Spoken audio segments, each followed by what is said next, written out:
First of all, guys, amazing job. I binged through this. This is like the perfect show to just binge through. It's super easy watch.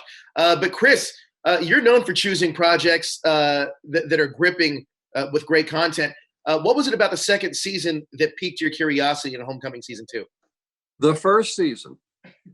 Having seen that first season, it was everything I could hope for.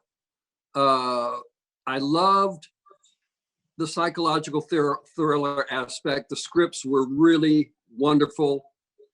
I liked the pacing. Yes.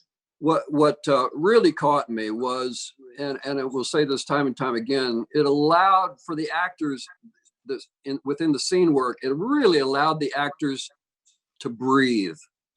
These scenes weren't rushed, and I adored that. And I loved the soundtracks on the first season. I recognized a lot of old soundtrack music being played behind. I thought that was brilliant.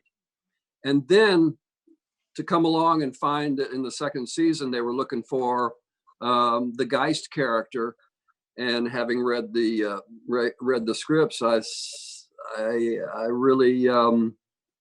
really wanted to go after this role.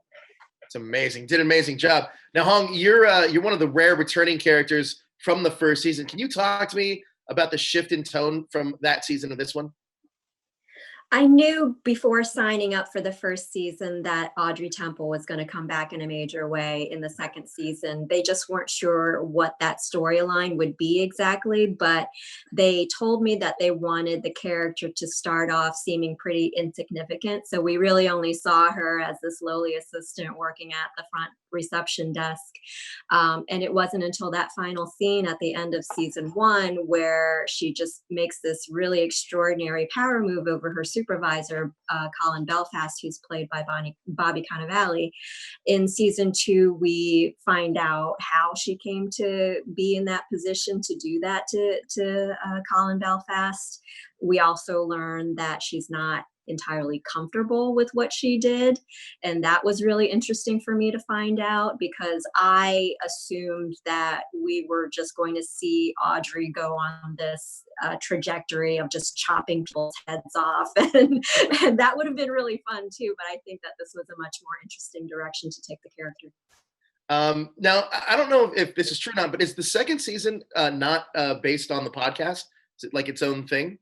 No, it's not based on the podcast. I guess I was still a little bit hung up on my character, the version from the podcast, because right. She was so bossy and demeaning to Colin Belfast. So I thought that maybe that would carry into the second season, but it wasn't the case at all. And I think that they were challenging themselves to move away from that podcast, because that really was what this first season was. Sure. And I think because it was so well received, they wanted the audience not to miss that first season and really create something that would be really fulfilling and satisfying to the audience. So that's why they raised the stakes. They blew up the world, and we got to see what really was going on at this mysterious Geist Corporation.